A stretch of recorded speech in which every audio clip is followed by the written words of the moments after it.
Customs কর্মকর্তারা কাজে ফিরলেও এখনও স্বাভাবিক হয়নি চট্টগ্রাম বন্দরের কার্যক্রম। তার সাথে পরিবহন শ্রমিকদের ধর্মঘট, শ্রমিকদের মিছিল মিটিং আর সমাবেশে স্থবিরতা দেখা দিয়েছে বন্দরে।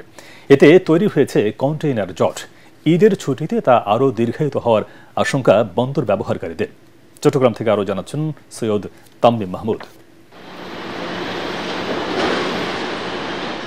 কাস্টমস কর্মকর্তাদের কর্মবিরতি প্রত্যাহার হলেও এখনও রয়ে গেছে এর প্রভাব। বন্দরে জমে থাকা পণ্যের শুল্কায়ন, বিল অব এন্ট্রি দাখিল, কায়িক পরীক্ষা সহ বিভিন্ন কাজে এখনও পুরোপুরি গতি না আসায় চট্টগ্রাম বন্দর ইয়ার্ডে বাড়ছে কন্টেইনারের সংখ্যা। সাম্প্রতিক পরিবহন ধর্মঘটেও বাধাগ্রস্ত হচ্ছে বন্দর কার্যক্রম, আর এতে তৈরি হয়েছে কন্টেইনার জটের। সেই সাথে বহির্নোঙরেও বাড়ছে অপেক্ষমান জাহাজের সংখ্যা। এদিকে বন্দর থেকে যথাসময়ে পণ্য খালাস করতে না পারায় প্রতিনিয়তই জরিমানা গুনতে হচ্ছে আমদানিকারকদের।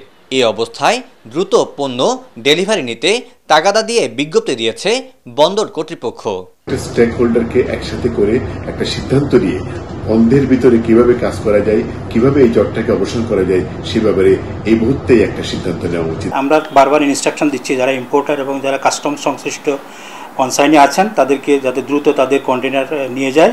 এদিকে আমদানি রপ্তানি স্বাভাবিক রাখতে কোরবানি ঈদের 10 দিন ছুটিতেও খোলা থাকবে বন্দর। ঈদের পরবর্তী সময়গুলোতে চট্টগ্রাম বন্দরে তেমন একটা ডেলিভারি কার্যক্রম থাকে না, কারণ আপনার আমদানিকারকদেরও কার্যালয় বন্ধ থাকে, ব্যাংক বন্ধ থাকে, সব কিছু মিলে একটা চেইন।